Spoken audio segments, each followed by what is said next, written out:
On this week's episode of the Rebel Report, the Runnin' Rebels season is underway. The team has its first victory under its belt after winning an exhibition game at the Thomas & Mack Center. Could a gift from a UFC Hall of Fame fighter help the Runnin' Rebels come on top of their first matchup? Plus, UNLV Football hosts Mountain West rival San Diego State University. And the soon-to-be Las Vegas Raiders held a charity poker event benefiting Nevada's youth. All of this and more right now.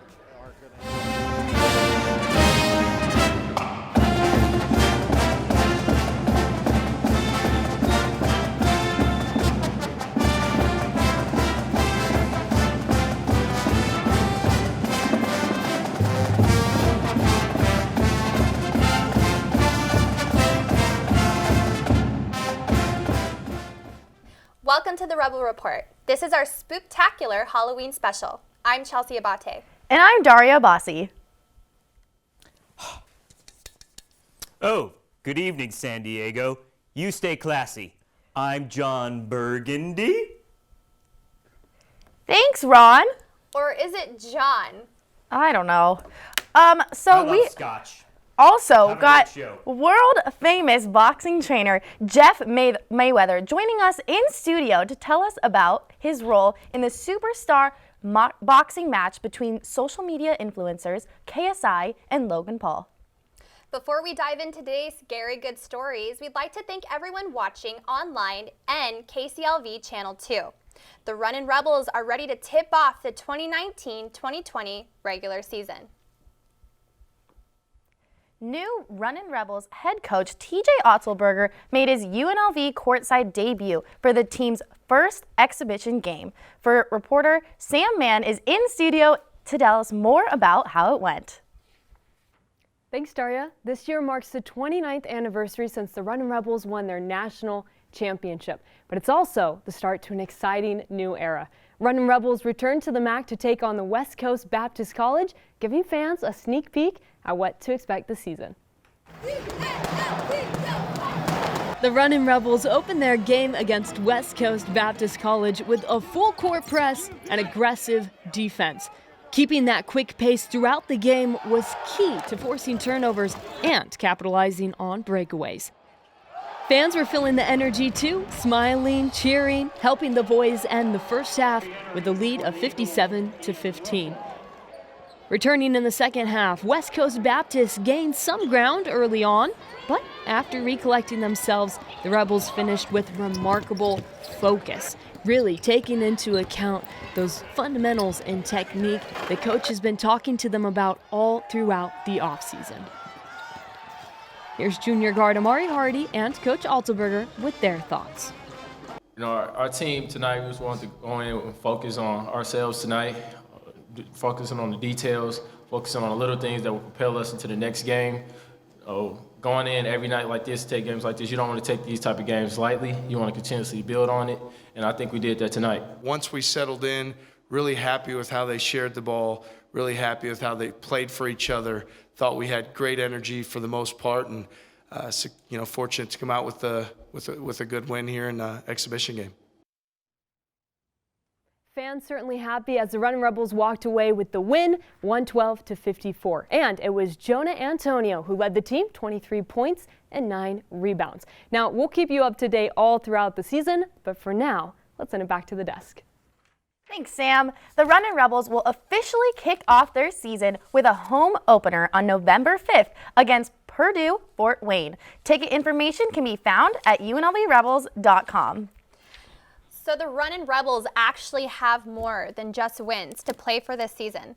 A little friendly competition within the team is now underway. Jason Toktajian takes us to a Runnin' Rebels practice where a new award was presented to the team by a very special MMA fighter. Held a practice on October 22nd that saw more than just basketball drills in preparation for the upcoming season. The team was met with a surprise visit by MMA fighter and UFC Hall of Famer Forrest Griffin. He brought a UFC-style belt to the practice, which will serve as a prize called the Top Stopper that will be awarded to the top defensive performer each week. Head coach TJ Otzelberger gave more insight to how the belt reflects what the team is determined to show in their game. So for him to come over with that belt today to present the top stopper in our program, again, it's a tribute to one of the players in our program each week. Following games, that's demonstrated all those things that we're preaching every day in terms of toughness, taking charges, getting loose balls, deflections, rebounds, representing that mentality. A few of the Runnin Rebels shared their reaction to the visit by Forrest and talked about how the Top Stopper award can motivate the team to excel defensively. I like it, though. It's pretty exciting. It brings like some enthusiasm. Who's going to get the belt next, you know? Who's going to have it back-to-back days? I like it. You know, it's going to be a little good feeling after the game. Whoever gets it, it's going to be a great feeling. And, you know, if you're a competitor, you're going to want that belt. So if Donnie gets it one week, I'm going to try to get it next week. Or if I get it next week, Amari or Jonah is going to try to get it the other week. So it's a good thing to have. You know, we're competing for something, and obviously it's going to help us as a team. I'm probably going to wear it to class. I'm probably going to take pictures in it. I'm not going to lie. You know, it looks good. Forrest gave it to me. Forrest is one of my favorite fighters, of course, so I really can't wait. The Top Stopper belt will make its debut to the team once the regular season starts, which tips off on Tuesday, November 5th against Purdue Fort Wayne. For the Rebel Report, I'm Jason Toktagian. The Rebels have a shiny new trophy to motivate the team's defense as they prepare for a season. Some say it can bring a Mountain West title for UNLV for the first time since 2008. A longtime coach in the UNLV Athletics family, Tim Chambers, who led UNLV baseball for 5 seasons, died on the night of October 27th. Chambers, who coached the Rebels from 2011 to 2015, passed away at the age of 54 in Las Vegas. According to the Review-Journal, Chambers had foot surgery just a few days prior. In 2014, he led UNLV to the Mountain West Conference Championship. Chambers had 14 players drafted by the MLB teams, one of which was Eric Fetty, who was the third first-round draft pick in the program history. Chambers also coached Bryce Harper at the College of Southern Nevada. Another pro, Chasen Bradford, who also played for Chambers at CSN, thanked Chambers on Twitter for all that he did for him in his career. Bradford mentioned he wouldn't be where he is if it wasn't for the coach. UNLV Athletics was saddened by the news and sent out their thoughts to his family, his friends, his colleagues, and former players. I agree with you, Chelsea. He taught a lot of athletes, and his legacy will definitely live on. Yeah, I think that, you know, everything that he did for our school, it's just going to transcend into the future seasons. So his legacy, yeah, it will definitely live on. Definitely. Now to UNLV football, where the team did suffer another heartbreaking loss on October 26th. The Rebels took on San Diego State during Breast Cancer Awareness Night. It was a pink night, but the fans did leave feeling blue. A critical game at Sam Boyd Stadium, which the Rebels could not afford to lose to keep the Slim Bowl hopes alive. UNLV had a slow start while the Aztecs were coming out on fire, scoring a touchdown on its second drive of the game, followed by a blocking punt returned for a touchdown. The Rebels ignited a flame with aggressive defense as interception by Jericho Flowers led to a touchdown by Giovanni Faiola. It all led to one final drive at the end of the game, with Rebels down 2017. A huge fourth down play from Kenan Oblad to Randall Grimes to set up a 42-yard field goal that hit the upright, ending the game. The Rebels fall to 2-6 on the season. Here is Tony Sanchez on the missed field goal. We're all hurting in there. There's a lot of guys with tears in there. But being down like we were early on with the situation that we're kind of in collectively as a team right now, to fight back and just to kind of knuckle up and just keep working and working and working, come out in the second half and put points on the board right away, get a critical turnover when we needed, and we fell short. After losing to the Aztecs, the Rebels will have to win its final 4 games to be bowl eligible. First up is Colorado State on November 2nd. On October 24th, the Raider Foundation hosted a charity poker tournament which benefited the Nevada Youth Football League. We attended this event and spoke to some Raider personality and community leaders, all in support of a great cause. Huge impact to the Las Vegas community with so many events like this one with a twist of poker night.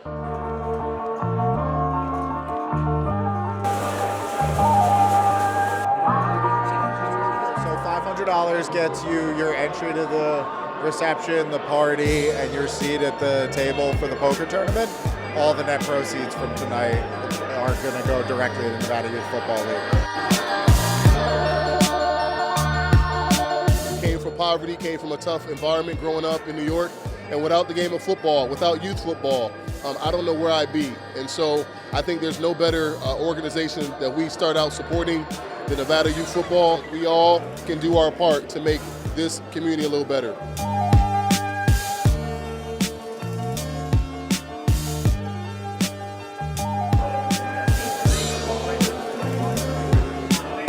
Get out there, we want to support them, not just with money and things, but give them our time, show our faces, and be at anywhere and everywhere that we can. All the proceeds from this Raiders Foundation charity poker tournament benefit the Nevada Youth Football League. And like the players said themselves, without all these charitable events, they wouldn't be here today. For the Rebel Report, I'm Daria Bossi. This charitable event raised so much money for the Nevada Youth Football League. And like the players said it themselves, they wouldn't be here today if it weren't for these type of events. The Raiders are continuing to make an impact on the Las Vegas community, and to find out what else they're doing, check out their websites, Raider.com. After a slow start to the 2019 season, UNLV Volleyball is on a tear, taking care of every one of its opponents in the Mountain West Conference since the start of October. On October 24th, a 7-game winning streak turned into 8. Here's a breakdown as the ladies continue their winning ways. Volleyball team took home another win against the Air Force Falcons on October 24th. The home game, which was hosted in the Cox Pavilion, led the Rebels to their 8th consecutive victory this season. Junior Mariana Hayden led with 18 kills and 6 aces. So leading into this game, we knew they were a tough team coming into this. We knew that they weren't going to be an easy team just to come in and come right out. So we were prepared to play the long rallies and come in with a mindset that we're not going to expect them to just roll over after beating them 2 sets or whatever. We just had to keep the same mindset of staying on them and not letting up. The Rebels won 3-1 in the 4-set match, out-hitting the Falcons by 41 points. Freshman Shelby Capion executed 10 kills with 12 digs. I felt like the word inevitable. When I was serving, I was like, I'm gonna ace this person. When I was hitting, I was like, I'm gonna get this kill. I'm gonna dig this ball. So that was my mindset. And then we would come into the huddle and I would try to yell as loud as I can to pump everyone up. And so did the rest of our team. The Rebels continue their homestand and play Fresno State on October 31st and San Diego State on November 2nd at the Cox Pavilion. Now it's time for the Rebel Report Timeout with Elaine Castro. Rebel Report Timeout. Thanks, Daria. I'm here with Jeff Mayweather to talk about an upcoming fight. Jeff, when was the last time you visited a university? A long time ago when I first moved to Vegas. I know you went to the University of Michigan. Can you tell me? You did? Western University of Michigan, yes, sir. Can you remember college life? If so, can you tell us a little bit more about what you studied? Well, I studied graphic design. I worked in that field for maybe 6 months. I designed some jewelry for my manager at the time.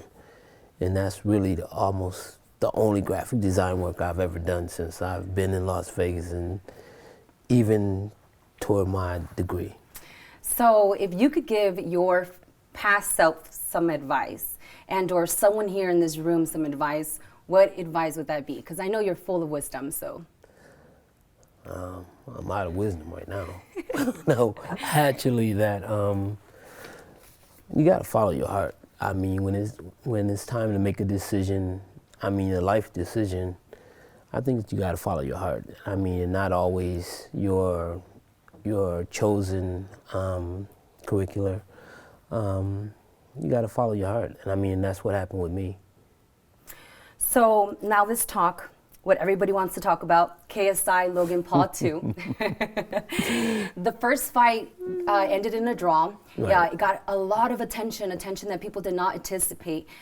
These two major YouTube influencers have now turned professional to fight face off at the Staples Center this coming week.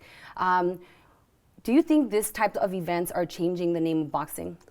Well, I think it's evolution. I think that with time, everything changes, and I think that this is great for boxing, because at the end of the day, it's still, even though it's boxing, it's still a business, and when you can generate potentially 40 million eyes on, on an event, yes, that's why they're the main event.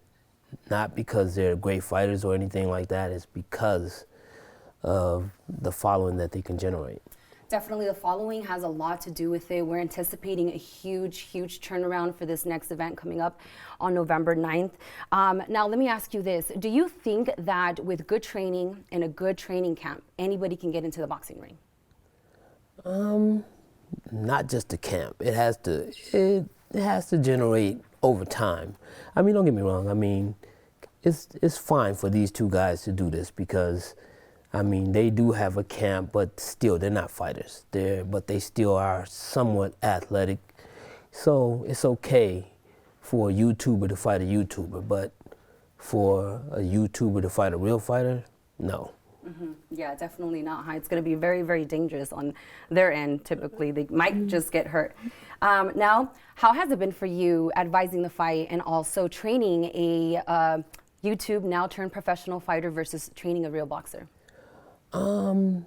It's funny because in the camp, I kind of had to put the brakes on everyone because everyone was pushing this guy like he's fighting for a world title. I mean, he's fighting for his status symbol as a YouTuber, not as a fighter.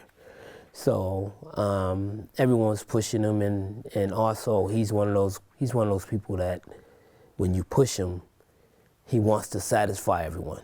And I told him, I said, no, I said, stop trying to satisfy everyone and just do what you need to do. You don't need to do nothing extra. And so we've had some up and down times in camp, and it's funny, like the fighter that I actually trained, Vidal, who's probably one of the nicest people you ever meet, I've seen a totally different side of him because of his love for KSI, and KSI was having a bad day, and he went off. I mean, he really went off, and so it was kind of like, and then I have to, being that I'm the older and the wiser of everyone, so I brought everybody together and I told them, I said, it's time for everybody to be positive moving forward. No more yelling, no more screaming, none of that, and no more putting them down, because if he goes in there with the mentality of, his team not behind him or they're riding him too hard, I mean, he's going to go in there, and it's not going to be good for anybody. Yeah, so last question. There's a lot of trash talk going around, and I know that Logan Paul said that the Mayweathers are just using him for views. What do you have to say to that? Well, first of all, it's boxing.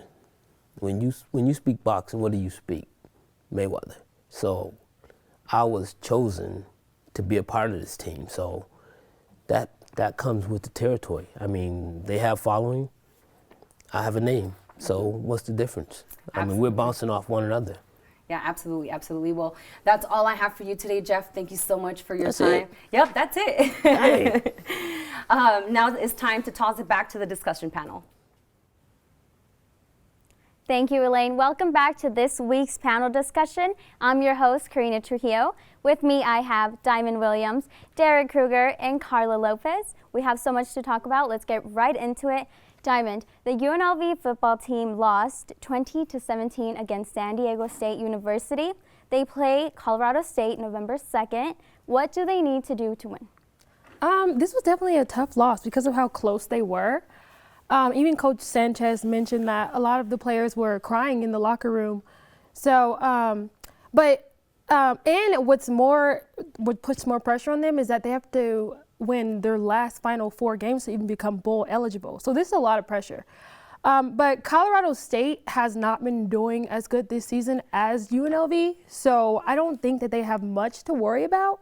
I just think that they need to really put more I don't know, more dedication into the game because they come on time, but they don't really put their mind on the field. They don't.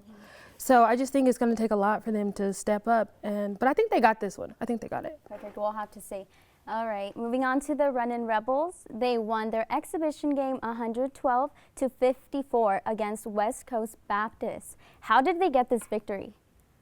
So I think a big thing that happened there was numerous years we've been the walking rebels, right? We've been the walking rebels. We haven't been the running rebels. Yeah. I think the ball movement down the court, huge deal. I mean, it was kind of similar to his style back at South Dakota State. He wants to go up and down the court. Previous coaches have been very, very, very half-court driven. Osselberger wants to go up and down, and we saw that big time in the game. So I think that's probably the biggest thing that we've had. That's what's going to get them to the finish line. Perfect. Okay, so who are some players that you're going to keep watching, you're going to keep a close eye on? Man, Jonah Antonio, he came out 20 points before halftime, and the other team, Baptist, only had 16 points. I mean, this kid's on fire. Amari Hardy, that guy, 10 assists. Those two players, easily the ones to look out for this year. Perfect. All right, we'll have to see how they do. Carla, moving on to the Vegas Golden Knights. So they do have some upcoming games. They won against the Anaheim Ducks 5-2. What do they need to do to protect home ice? Well, I think we got to really capitalize on the defense. I also think that, last time we did a great job of staying out of the box. We only got 2 penalties, so I think that if we can keep that up, that would be a great winning strategy. Perfect. And they also, on Halloween Day, October 31st, they let their fans dress up and go to the Fortress in their costumes. What do you guys think about that? That's awesome. I love that. Yeah. I'll dress up every day if I can. Yeah. I think the Golden Knights have done a great job of involving with the community and doing all of those events. Even Dia de los Muertos this upcoming November. They just let their fans know that they are being seen and that they are diverse. Perfect. Thank you guys so much for joining me. That's all the time we have for today. We'll send it right back to the desk. Thanks, Karina. Chelsea, I do agree with Diamond because I was even upset that we lost because it was just that last field goal that SDSU, they just took over and, they tried, but I'm still upset about it because I know, but I think that they're going to take this loss, they're going to use it as a lesson, go back to the drawing board, see what they can do for the next few because they've got some time that if they really make up for it in these next few games, I still think that they're going to end up at the bowl. So we just have to support our guys and believe in them. I agree with you. On October 28th, the annual high school basketball media day was hosted at the Red Rock Casino, showcasing many of the best prep players in Southern Nevada and a few that might be future Rebels. Diamond Williams got a chance to speak to players picked for the annual Super 7 preseason team. Here at Annual Media Day, where I'm here to talk to high school basketball athletes on their journey to what it took to where they are now and their goals and wants post-high school and college. Every year at Red Rock Casino, the Las Vegas Sun hosts its High School Basketball Media Day to celebrate many of the Las Vegas area's promising players and programs. Amongst these players was a familiar face. Julian Strother is a 6'7" forward from Las Vegas, Nevada Liberty High School who has recently committed to Gonzaga. I asked Julian what all has it took to get to where he is today. It was really just loving the game. I mean, there's those days where you might not want to go in the gym, but you just know that if you put in that hard work and that effort and that dedication, that it's all going to pay off. And just all those late nights in the gym, early mornings, it's just all paying off. And I knew that I would get to where I was at. What will Julian be pursuing besides basketball? I'm thinking about doing communications. My dad is a graphic artist, and that's something that I have a lot of interest in. So I always do some of my own graphics. I've done some of my own graphic work too. So, that's something I'm interested in too. A recent UNLV commitment, Centennial Junior guard Jay Thomas shares her reason of why she chose to stay in state. When I went on my visit, I met the media coach, the media teacher, which is what I want to go into, and he was very welcoming, and that made me excited. And the coaches, they have a very warming personality, and they just make you feel like you belong there. So they kind of got me with their words, and I know that they're going to back it up. What all did it take for Jade to get to where she is today? I've been in the gym since I was little, every day, even when you're not feeling too well, you have to, get in the gym. So it's been a long time commitment for me. As we can see, there is a lot to look forward to for these athletes beyond the court. For the Rebel Report, I'm Diamond Williams. A couple notes come out of this story. Jade was actually talking about our class, and our instructor is the reason why she committed to UNLV. So we look forward to welcoming her. Also, Julian Strother's sister, Paris Strother, was actually a later Rebel herself, graduating in May 2019 and part of the UNLV Academic All-Mount Western Conference. Things look a little different at the Las Vegas Motor Speedway this time around. The infield had its gravel shaking, but not from the stock cars and not from NASCAR, but from the sports car racing that took place on October 18th through the 20th. The last time the GT World Challenge of America game came to Las Vegas was 19 years ago, and now the season finale is being held at the Las Vegas Motor Speedway. This race features exotic cars, racing cars with drivers from Europe, Asia, and America. They challenged their endurance by racing all over the gravel track. They drove around the track but also through the infield. Even though the grandstands were closed, fans were able to watch all the action up close in the Neon Garage in the infield zone. Fans also met their favorite drivers, smiled for cameras, and got some autographs. Team Bentley took the sweep. Alvaro Parente talks about his win. It's a special track. The first time we're here, and it's a little bit different than usual, but felt great. We did the perfect job so far. One more race to go. I'm really happy with that.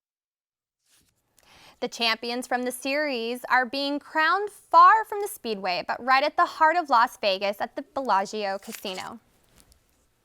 That's all the time we have for this week's episode. Next week, the Rebel Report will host The Rundown, our sports debate show. Be sure to stay tuned for our upcoming episodes and stay tuned with us. Our latest stories will be on our website, rebelreportunlv.com, or social medias. Tweet us on Twitter, tag us on Facebook, and mention us on Instagram. Happy Halloween and see you next week. We'll end this week's show with Derek Hegna, the top Vegas Golden Knights goals of October. Thank you guys so much. The Vegas Golden Knights just finished playing their first month of the regular season, scoring a total of 40 goals. And right now, we're going to show you the top 5 goals of the month of October for the Vegas Golden Knights. At number 5, we have Nicholas Waugh going coast to coast for the first NHL goal against the Anaheim Ducks. He splits the 2 Ducks defenders and right through the legs of John Gibson. And what do you know, that goal of his ends up being the game-winning goal in this game against the Ducks. Has to be a huge moment for this guy. Came fresh from the Eric Holla trade. And now going to another first NHL goal, Cody Glass against the Sharks. Max Pacioretty getting it in the zone, and Glass just pounds it in on Martin Jones. What a phenomenal moment for that young man. The celebration there says it all. Braden McNabb is the number 3 goal of the month. This one is shorthanded. McNabb walking in and once again on Martin Jones, getting it right into the top right corner.